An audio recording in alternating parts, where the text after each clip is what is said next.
Nelson Wahanui. And Nelson, I had the privilege of having dinner with him last night, and I think you will find during his talk that he's very thoughtful and far-reaching thinker who has a lot of new ideas to contribute in the field, and at least that's certainly what I found in my short time with him. I was pleased to meet you, Nelson. And I will let Nelson describe to you his talk. I know you've already read it, so you know why you're here. So, Nelson.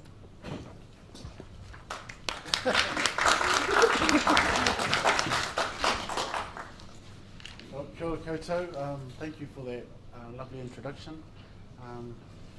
It's a bit odd. I know this is our third day today, and we've had so much information through the other speakers, and it's really inspired me. And I remember, 2 years ago, when I or 3 years ago now, when I first came to these conferences as a newbie, and just getting amongst people and learning new things, and just being, I guess, lucky to sort of be amongst you all, because you all have so much to offer. So thank you for coming.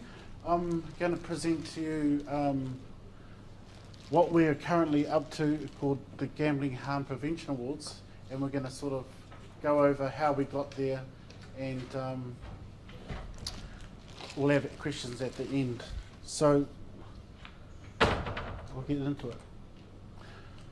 I start off with a warning, because this project has changed so many times. What we originally thought was going to be the ideal project has just changed. So it's likely to keep on changing, because we know in public health we've got to constantly evaluate, and if we can make this better, we will. So this was the start. In 2012, we thought, well, what is a safe gambling environment? What would we like to see in our community? And as you can see, it's an environment free of gambling harm by increasing their members' knowledge of gambling, building capacity within the group to prevent and minimise gambling harm, to support those who are harmed from gambling. And this includes screening, presentations, workshops, policy change, and supporting alternative funding. Now, straight off the bat, that word safe gambling environment sort of brought up heaps of discussion, and it wasn't. After much debate, we changed it. So we dropped the safe gambling environment, and we had other names that we were trying to come up with, but we've rested on Gambling Harm Prevention Awards. So I'm sort of going to work from the very start, and you're going to see where we started about what did we want to create, what were the outcomes we're looking for. But let's put it into context. Here in New Zealand, we have a Ministry of Health, and every year they put out, every few years they put out a public health contract, and then in that contract we have these specs areas. Some of our providers are here today, so they'll be familiar with these spec areas. They basically come from the Ottawa Charter. As you know, for us in public health, it's a great lighthouse, I guess, for us following public health. So just think of each one of those spec areas has actions that the ministry would like to see us do. And so what we're doing is drawing from those spec areas into the Gambling Harm Prevention Awards. So what are we actually aiming to do? And you can notice the little, if you strip it all down, this is what we're basically doing. We're going to be screening for harm. We're going to be training the trainer. We're going to raise awareness. We're going to implement policy.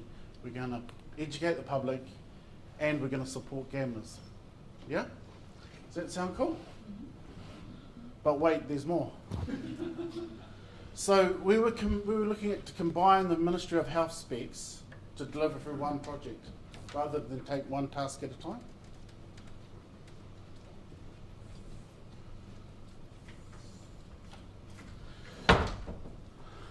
This is what we were aiming to do. These are the outcomes we were after. We wanted to reduce the number of people at risk of problem gambling, We want to increase the number of people that are knowledgeable of gambling issues. We wanted to increase the number of people who feel confident to talk to others about gambling. We wanted to increase the number of options for people to raise funds safer. In New Zealand, that's quite important. We wanted to increase the number of people to access help faster. And we wanted to increase the number of safety measures in gambling environments. And we wanted to increase the number of people who feel safe and supported to address problem gambling. So we put it all out there, and that's what we were after. Yeah? Big, ambitious sort of goals. So how do you make that happen?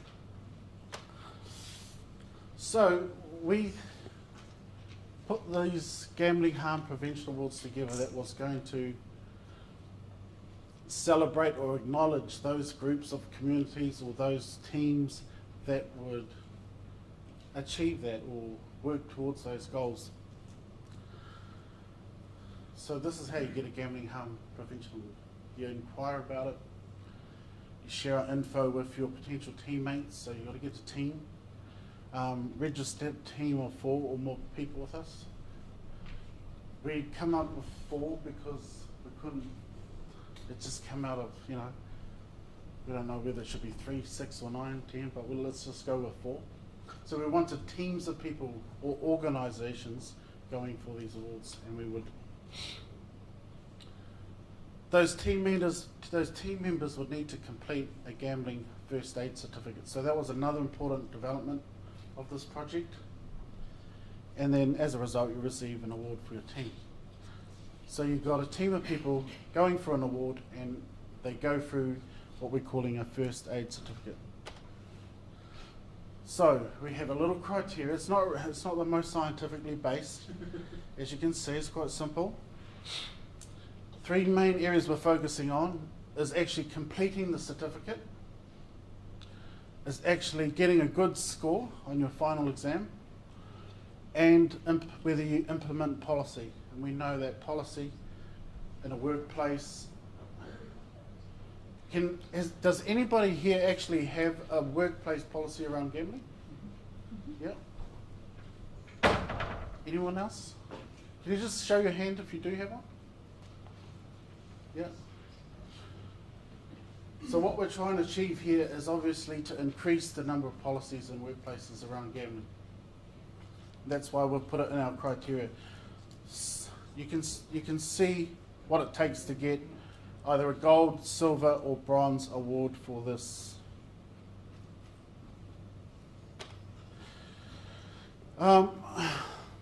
Because we were working out of pretty much a zero budget, there's no new money into this, a lot of things get developed by different people, and my son actually did the logo for this. And trust me, even this logo, being democratic and working as a team takes a long time to get, yes, that's the one we want. I could say 3 months would probably be more. But that's what we came up with. So we thought we'd have a symbol to say gambling first aid. So we all know of St. John's first aid. There are other first aids as well. There's the mental health first aid certificate. Now we have a gambling first aid. And I guess our byline is that we want to make it nice and simple. It's 5 steps to better understanding problem gambling. So I'll go through the steps. First one is to test your knowledge. So this is a little quiz that we send out to you and your team. It gives a baseline on what you know about problem gambling and gambling issues by email. You don't do any study for it, you just do it within 15 minutes. And a couple of sample of questions. One of them, and these questions, as a team, we had to go through months of what are the right questions and to ask people. And that comes back to, well, what is the right information we want people to know? So that's where the questions came from, is thinking what is the most important information for people to know in tackling gambling, problem gambling. So describe 5 signs that someone may have a gambling problem. and I'm sure you could rattle them off, and I'm sure you will be thinking, oh, what are the top 5? And I'm sure you will even debate what are the 5, because that's what happened in our team as well. So you might, as a team of health promoters and counsellors, you might get 30 signs. But the public sort of need to know, well, what are 5 basic signs, that someone may have a gambling problem. Also, talking about problem gambling requires a careful approach. So what should you consider before doing so? And so you either know these things or you don't. But in this first test, we're giving a hint of what's to come in this process. So you're actually getting a glimpse of what you're going to be required to know to get the certificate. The second step could be as quick as 1 to 10 minutes, because it's a private conversation about gambling, and then we give advice based on where you're at with your gambling.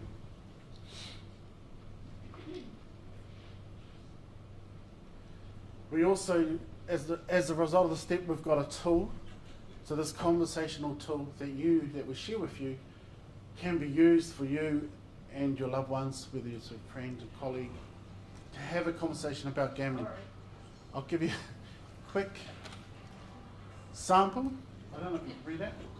So the first question could be something around, in the last 6 months, have you gambled any of your money? Nice, simple question. For example, Lotto, Powerball, the casino, Pokies Racing, TAB, or any other gambling product. If the answer is no, then we don't need to continue the conversation, because you do not gamble. If the answer is yes, then we ask the next question.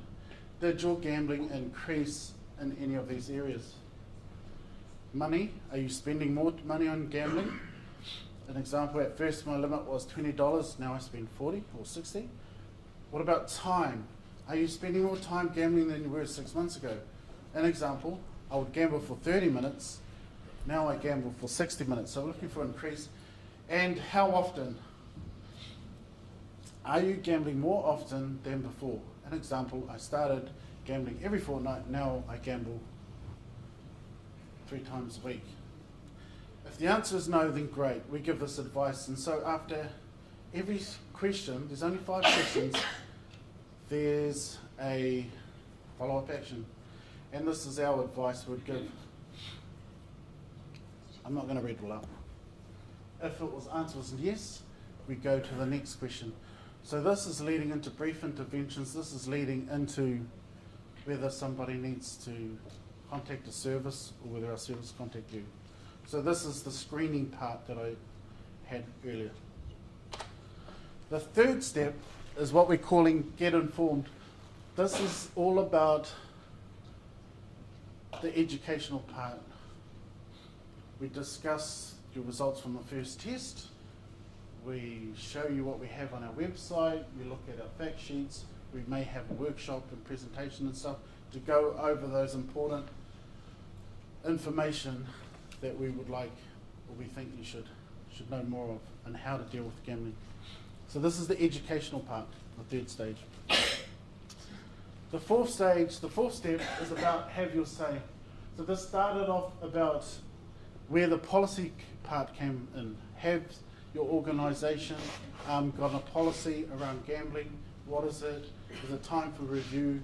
How about look at our blueprint policy, which we do have and we would share, and maybe your organisation may want to adopt something similar or rewrite one. We also came up with other public health actions, such as writing a submission. So if it is timely for the organisation and their local authority, they could do submissions in this step. Writing a letter to an editor or local MP. It's about having a say around gambling. So we're health promotion and we are pushing for public health actions. Yeah. That's the fourth step. The last step is about an open book test, and it's going back to that very first test, different set of questions but very similar in what they're trying to achieve. This is where you can do study for it, you can research the net. If you come out of our presentation and we would obviously think you've got a good chance of succeeding in this. So those are the 5 steps. We award a certificate based on those 3 key areas. Did you complete all the stages? Did you get an average, did your final exam score come in there? And did you have your say? And we give an achieved, merit, or excellence.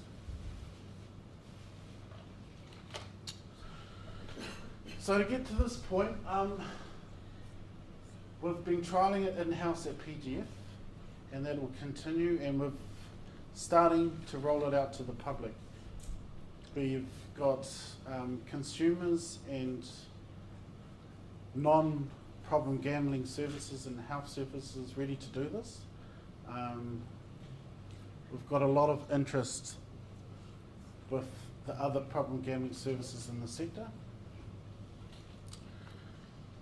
We want to share with remote and isolated communities, and that's working particularly with our no problem gambling services, that they see this as a good way to help prevent and reduce gambling harm in their community. But we also want to build an expectation that to claim pokey funds would require an organisation to achieve a gambling harm prevention award.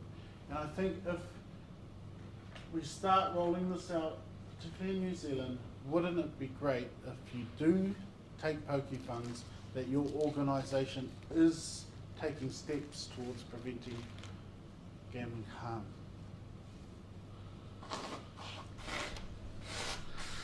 So I've hopefully captured most of the people that helped on this project. Like I said before, it's taken 2 years to get to this stage. It may not be complete. Already we've had talk from other sectors like alcohol and smoking, whether this could be part of helping their causes. Who knows what the future will bring, but I don't really want to. Nita is one of my colleagues that's worked really hard on this and helped support the process. Like I said, it's taken a long time to get here. And as you can see, Ngāti Whātua and Otara Health are the organisations that we're working with that want a gambling harm prevention award. So that's where we are today. So if you've got any questions, I'd love to, or suggestions.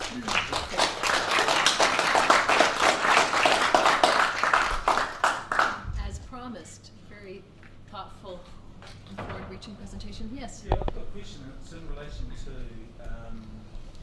those organisations who may be considering putting an application into a trust for pokey funds.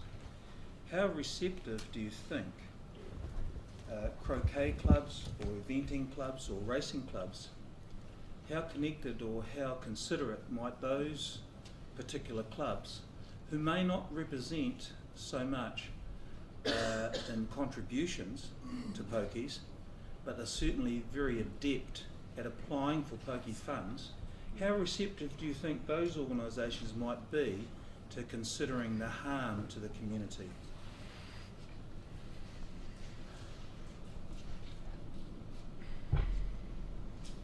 I don't think they get any awareness at all about the harm that is caused by pokies.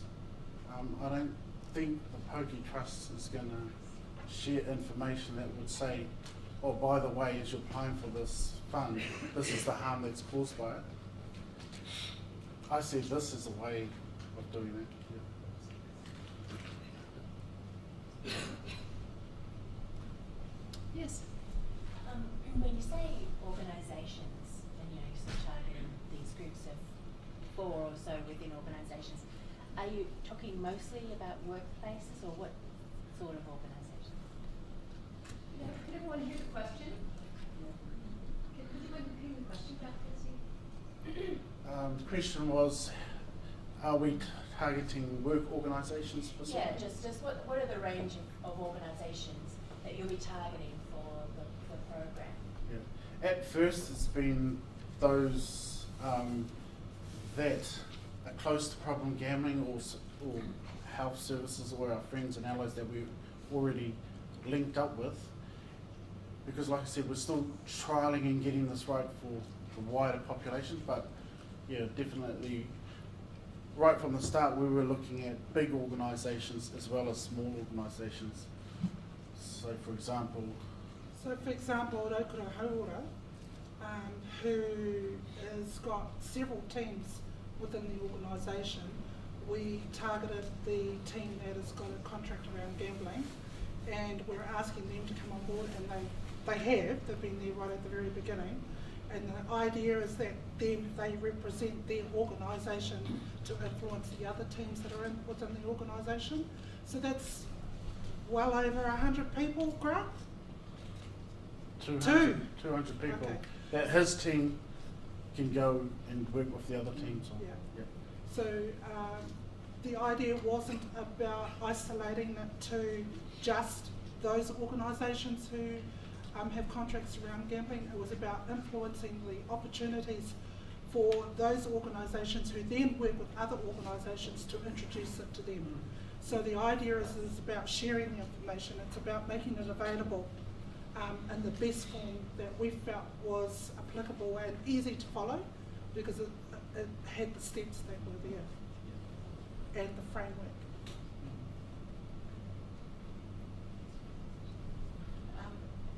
I was involved in this project with Nita and Nelson. It was also about us doing it ourselves, because we realised that PGF didn't have a very well developed gambling policy at all, and we thought it would be important if we were going to introduce this to communities that we would start with ourselves. So that's been an important part of the process. I have a question. I'm curious, as you were talking about this, what if you encountered any resistance or concerns or common themes when you were sort of rolling this out? I think the resistance was more about us making sure it was put together properly in terms of the framework. In-house there was Yeah. a lot of robust discussion about Yeah. exactly what was meaningful and what was not. So we were pretty hard on ourselves in getting it to this point. So you're not only thinking about the framework, you're actually thinking about how will it be received beyond the organisation, and in what format will that be best given to them. So we had huge discussions around websites, so that brings in a whole lot of issues around that. So, and there's just a little logo that Kohatu, Nelson's son, developed. 3 months of arguing on that symbol. So, and the colour, you know, the whole thing around colour. So it's very robust discussion. But I think it was, and I have to say that it was driven by Nelson making sure that the framework was really appropriate to the audiences that we would be taking this out to. All right, if there are no other questions right now, let's thank Nelson and